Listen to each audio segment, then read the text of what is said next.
భారత్ చేపట్టిన ఆపరేషన్ సింధూర్తో ఇప్పటికే ఉక్కిరిబిక్కిరి అవుతున్న పాకిస్తాన్కి మరో ఎదురు దెబ్బ తగిలింది. పాకిస్తాన్లోని అతిపెద్ద ప్రావిన్స్ విస్తీర్ణ పరంగా ఆయన బలూచిస్తాన్ పాకిస్తాన్ నుంచి విడిపోతున్నాడు బలూచి నేతలు ప్రకటించడం.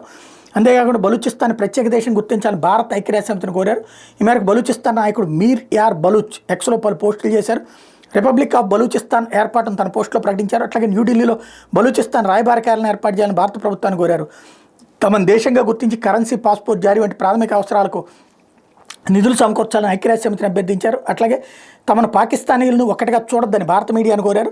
మీర్ యార్ బలూచ్ చేసిన పోస్టులో పెద్ద సంఖ్యలో ప్రజలు బలూచిస్తాన్ జెండాలు, స్వతంత్ర బలూచిస్తాన్ మ్యాపులు చూపిస్తున్న ఫోటోలు, వీడియోలు కూడా ఉన్నాయి. కాగా కషీం చౌదరి అనే పాకిస్తాన్కి చెందిన హిందూ యువత బలూచిస్తాన్ పబ్లిక్ సర్వీస్ కమిషన్ పరీక్షలో ఉత్తీర్ణత సాధించి అసిస్టెంట్ కమిషనర్గా ఉద్యోగం పొందించి బలూచిస్తాన్లో ఈ ఘనత సాధించిన తొలి మైనార్టీ మహిళగా కషీం చరిత్ర సృష్టించింది. ఆమెనే అక్కడికి వాడాలని చూస్తున్నారన్నట్టు ఇంతకుముందు చెప్పుకున్నాం. ఇది ఒక ఎత్తు అయితే ఖైబర్ పఖ్తూన్ఖ్వా ప్రాంతంలో ఏదైతే తాలిబాన్లు తెహ్రీక్ తాలిబాన్ పాకిస్తాన్ బలంగా ఉంటుందో అక్కడ వాళ్ళు కూడా ఇప్పుడు ఆ ప్రాంతాన్ని ఆక్రమించుకోవడం ప్రారంభించారు.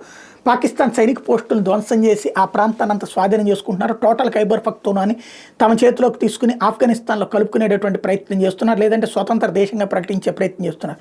ఇంకో ముక్కకి బీజం పడుతోంది.